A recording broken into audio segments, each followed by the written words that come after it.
નમસ્કાર વિદ્યાર્થી મિત્રો, બધા જ વિદ્યાર્થી મિત્રોનું મારા આ વિડીયોમાં હાર્દિક સ્વાગત છે. પ્રથમ પૂજ્ય શ્રી મહાગણપતિજી અને વિદ્યાની દેવી માતા સરસ્વતી માતાના શ્રીચરણોમાં કોટી કોટી વંદનની સાથે આજે આપણે સ્વાધ્યાય પ્રશ્નપત્રનો સેટ, જેમાં સામાજિક વિજ્ઞાન પ્રશ્નપત્ર 5 એનો વિભાગ સી તેનું સંપૂર્ણ સોલ્યુશન કરીશું.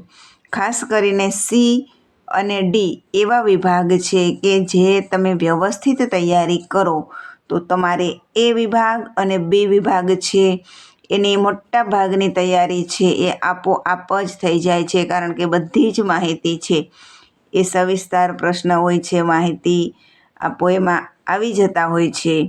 એટલા માટે લખીને વ્યવસ્થિત તૈયારી રાખવી. મુદ્દાસર આપેલા હોય તો મુદ્દાની અંદર શું વિગત આવે છે એ પણ છે એ વ્યવસ્થિત યાદ રાખી લેવી. ચાલો આજે આપણે શરૂઆત કરીએ. ધોળાવીરા વિશે માહિતી આપો. હડપ્પીય સંસ્કૃતિનું સમકાલીન વ્યવસ્થિત અને પ્રાચીન નગર ધોળાવીરા ભચાઉ તાલુકાના ખદીર બેટથી 2 કિમી દૂર આવેલું છે.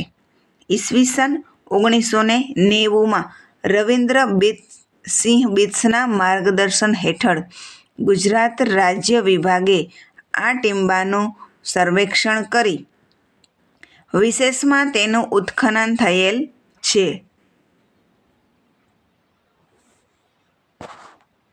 ધોળાવીરાના માં મળી આવેલા અવશેષોને આધારે ત્યાંના કિલ્લા, મહેલ અને નગરની મુખ્ય દિવાલોને સફેદ રંગ હશે. આ નગરની કિલ્લેબંધીની મજબૂત સુરક્ષા વ્યવસ્થા છે, જેની દિવાલ માટી, પથ્થર અને ઈંટોની બનેલી છે. ધોળાવીરામાં પીવાનું પાણી શુદ્ધ ગળાઈને આવે તેવી વ્યવસ્થા હતી. પાણીના શુદ્ધિકરણની વ્યવસ્થા અદ્ભુત ગણાય છે, કારણ કે આપણે આજે તેવી વ્યવસ્થા અપનાવી શક્યા નથી. પ્રશ્ન 39. પ્રાચીન ભારતનું નગર આયોજન સમજાવો. પ્રાચીન સમયથી ભારત નગર આયોજનની બાબતમાં નિપુણતા ધરાવે છે. પુરાતત્વીય ઉત્ખનન કરતાં આવા ઘણા નગરો મળી આવ્યા છે. દાખલા તરીકે ધોળાવીરા હડપ્પીય સંસ્કૃતિનું સમકાલીન મોટું, વ્યવસ્થિત અને પ્રાચીન નગર પણ મળી આવેલ છે. આમ પુરાતત્વીય ઉત્ખનન કરતાં આવા ઘણા નગરો મળી આવેલા છે. આ નગરોમાં મુખ્ય 3 વિભાગ પડે છે. વિભાગ 1 શાસક અધિકારીઓનો ગઢ, જેને સિટાડલ પણ કહેવાય. 2 અન્ય અધિકારીઓના આવાસો ધરાવતું ઉપલું નગર. અને 3 સામાન્ય નગરજનોના આવાસ ધરાવતું નીચલું નગર. શાસક અધિકારીઓનો ગઢ જે ઊંચાઈ પર બાંધવામાં આવતો. ઉપલું નગર પણ રક્ષણાત્મક દિવાલોથી સુરક્ષિત છે. અહીંથી 2 થી 5 ઓરડાવાળા મકાનો મળી આવેલ છે. નીચલા નગરના મકાનો મુખ્યત્વે હાથેથી ઘડેલી ઈંટોના બનાવેલા છે. આમ સિંધુ ખીણની સંસ્કૃતિની પ્રજા સ્થાપત્ય ક્ષેત્રે તત્કાલીન સમયની બધી સંસ્કૃતિઓ કરતાં સુંદર અને વ્યવસ્થિત એવા કેટલાક નગરો પણ વિકસાવેલ જોવા મળે છે, જેમાં હડપ્પા અને મોહેંજો-દડો નામના નગરો મહત્વના ગણી શકાય. મોહેંજો-દડોના સમગ્ર નગરની ફરતે દિવાલની રચના કરવામાં આવી હતી. હડપ્પીય સમયમાં નગરોનું આયોજન સુવ્યવસ્થિત અને તેના કોઠારો અને કિલ્લેબંધી નોંધપાત્ર છે. ધોળાવીરા નગરની કિલ્લેબંધીની મજબૂત સુરક્ષા વ્યવસ્થા છે, જે દિવાલ, માટી, પથ્થર અને ઈંટોમાંથી બનાવેલ છે. લોથલના માનવ વસાહતના 3 સ્થળ મળેલા છે. આમ તે ભારતનું સમૃદ્ધ બંદર હશે તેવી તેની આગવી વિશેષતા છે. પ્રશ્ન 40. વિદ્યાર્થી મિત્રો, મારા આ વિડીયોને લાઈક કરજો, ચેનલને સબસ્ક્રાઈબ કરજો અને તમારા સાથી મિત્રોને પણ આ વિડીયોનો લાભ મળે એટલા માટે શેર પણ જરૂરથી કરજો. હવે 40મો પ્રશ્ન છે કે કારણ સમજાવવાનું છે. ગુપ્ત યુગ સંસ્કૃત સાહિત્યના કાવ્ય અને નાટકનો સુવર્ણયુગ ગણાય છે. આ સમયના મહાન સંસ્કૃત સાહિત્યકારોમાં કાલિદાસ, ભૌભૂતિ, ભારવી, ભર્તુહરિ, બાણભટ્ટ, માઘ ઇત્યાદિનો સમાવેશ થાય છે. આ તમામ સાહિત્યકારો ભારતભરમાં વિખ્યાત છે, જેમાં મહાકવિ કાલિદાસ તો વિશ્વ પ્રસિદ્ધ છે. મહાકવિ કાલિદાસ પોતાની કાવ્યકલા અને ઉત્કૃષ્ટ નાટ્ય શૈલીને કારણે પ્રસિદ્ધ છે. તેમાં ઉત્કૃષ્ટ ગ્રંથોમાં કુમાર સંભવ, રઘુવંશ, મેઘદૂત, ઋતુસંહાર વગેરે બેનમૂન ગ્રંથો છે. જ્યારે સંસ્કૃત નાટકોમાં અભિજ્ઞાન શાકુંતલમ, વિક્રમોર્વશીયમ, માલવિકાગ્નિમિત્રમ વગેરે ઉત્તમ કક્ષાના છે. મહાકવિ બાણલિખિત, હર્ષચરિત અને કાદંબરી ઉત્કૃષ્ટ સંસ્કૃત સાહિત્યની રચના છે.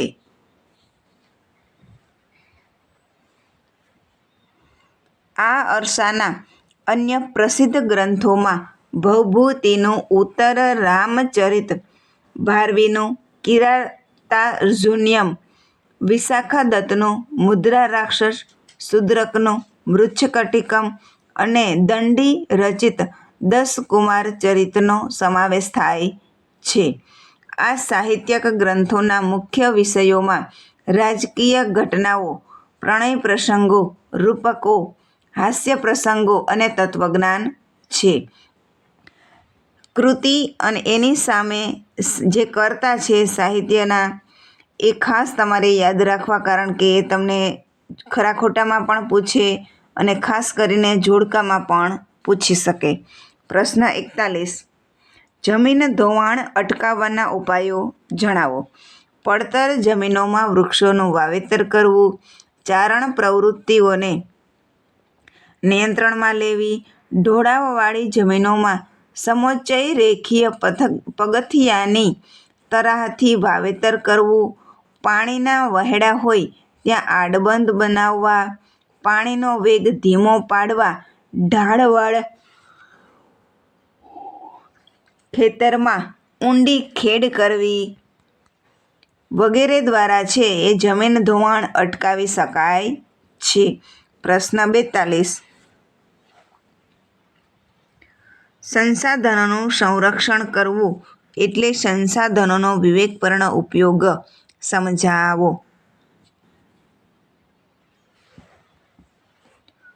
છેલ્લા સૈકામાં માનવી દ્વારા વિજ્ઞાન અને ટેકનોલોજી ક્ષેત્રે થયેલ અસાધારણ વિકાસ અને ભયંકર વસ્તી વિસ્ફોટથી સંસાધનોનો વપરાશ વધી ગયો છે. આપણે આ પરિસ્થિતિ વિશે ગંભીરતાથી નહીં વિચારીએ તો ભવિષ્યમાં તેના માઠા પરિણામો ભોગવવા પડશે. કુદરતી સંસાધનો મર્યાદિત છે, જ્યારે માનવીની જરૂરિયાતો અમર્યાદિત છે. ભવિષ્યની પેઢીઓ માટે સંસાધનોનું સંરક્ષણ કરવું એ આપણા સૌની ફરજ છે. આમ સંસાધનોનું સંરક્ષણ કરવું એટલે સંસાધનોનો વિવેકપૂર્ણ ઉપયોગ તેમ કહી શકાય. પ્રશ્ન 43. ભારતમાં 1991ની ઔદ્યોગિક નીતિ દ્વારા આર્થિક સુધારાઓ અમલમાં મુકાયા, સમજાવો. ભારત સ્વતંત્ર થયા પછી દેશનો ઝડપી આર્થિક વિકાસ કરવા આયોજનનો માર્ગ અપનાવવામાં આવ્યો હતો.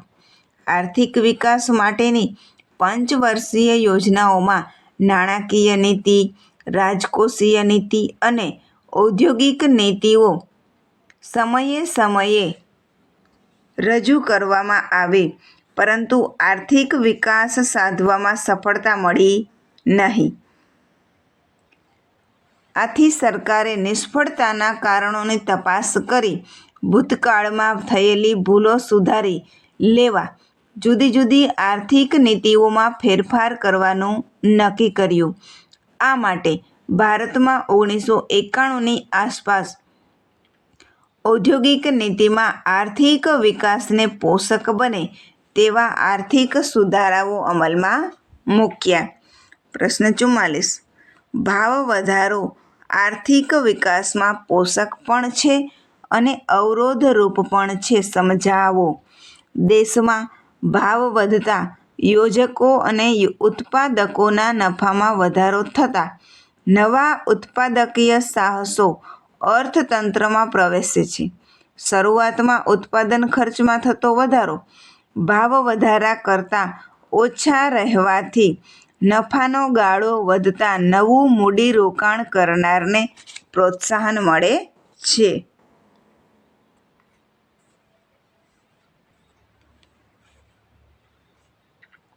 દેશમાં ઉત્પાદકીય પ્રવૃત્તિઓ, ઉત્પાદન, રોજગારી વગેરેમાં વધારો થાય છે.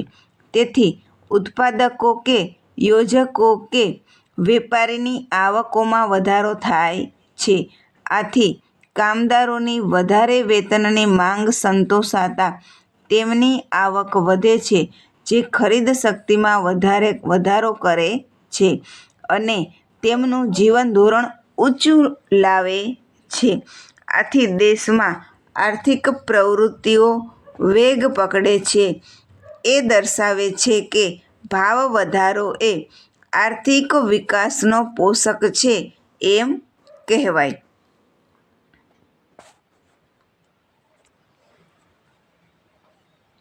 એથી ઉલટું ભાવ વધારો આર્થિક વિકાસને અવરોધે છે. દેશમાં દરેક ક્ષેત્રે એકધારા સતત ઊંચા દરે ભાવોમાં વધારો થતાં તાત્કાલિક કોઈ પણ વસ્તુનું ઉત્પાદન કરી શકાતું નથી. દેશમાં બીજી બાજુ નાણાંના પુરવઠામાં ઝડપથી વધારો થાય છે. ખૂબ વધારે નાણું થોડીક વસ્તુઓને પકડવા પાછળ દોડે છે, જેથી ફુગાવાજન્ય પરિસ્થિતિ સર્જાય છે. જેથી ખર્ચ, આવક અને ઉત્પાદનની કિંમતની ગણતરીને તથા તેની ફાળવણીને નાણાંના પુરવઠાને છિન્નભિન્ન કરે છે. અર્થતંત્ર પર વિપરીત અસર જન્મે છે. પ્રશ્ન 45. ગ્રાહકે ખરીદી કરતી વખતે કાળજી શી રાખવી જોઈએ?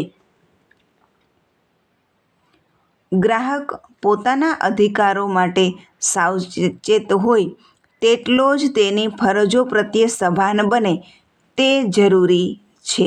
આથી ચીજવસ્તુઓ કે સેવાની ખરીદી વખતે નીચેની બાબતોની કાળજી રાખવી જોઈએ. ગ્રાહકે હંમેશા ISI કે એગ માર્કવાળી વસ્તુઓ જ ખરીદવાનો આગ્રહ રાખવો જોઈએ. ચીજવસ્તુઓ કે સેવાની સાચી પસંદગી કરવી જોઈએ. વસ્તુ વિશેની તમામ માહિતીની ચકાસણી કરી ખાતરી કરી લેવી જોઈએ. ગ્રાહકે સમજુ અને જાગૃત નાગરિક બની નિર્ણય લેવો જોઈએ. જે વસ્તુની ખરીદી કરી હોય તેનું પાક્કું બિલ કે રસીદ લેવી જોઈએ. ગ્રાહકોએ બિનરાજકીય અને બિનધંધાકીય ધોરણે સ્વૈચ્છિક ગ્રાહક મંડળો કે સંગઠનોની રચના કરવી જોઈએ.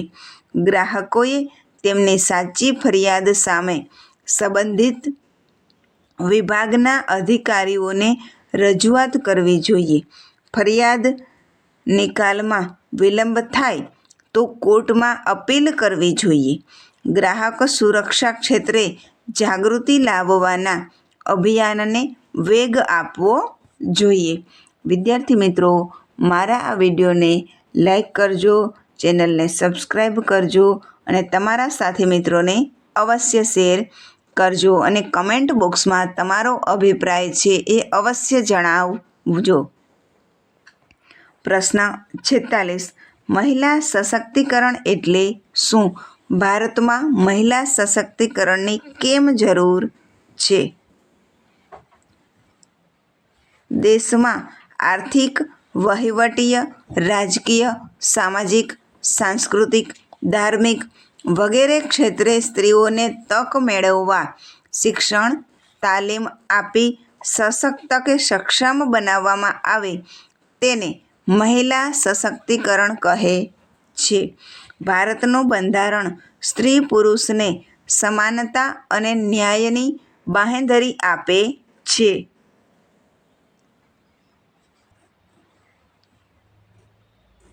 દેશમાં કેટલાક કારણોસર સ્ત્રીઓ સાથે ભેદભાવ અને અન્યાય થાય છે. તે સામાજિક વ્યવસ્થાનું પરિણામ છે. સ્ત્રીઓ સમગ્ર વિકાસની પ્રક્રિયાનું કેન્દ્રબિંદુ છે. કોઈપણ વિકાસશીલ રાષ્ટ્રમાં આર્થિક સશક્તિકરણ એ મહિલા સશક્તિકરણનું અગત્યનું પાસું છે. એક સ્ત્રી શિક્ષિત બને તો એક ઘર, એક સમાજ અને અંતે એક સશક્ત રાષ્ટ્ર બનશે. ઉપરોક્ત કારણોને લીધે સ્ત્રી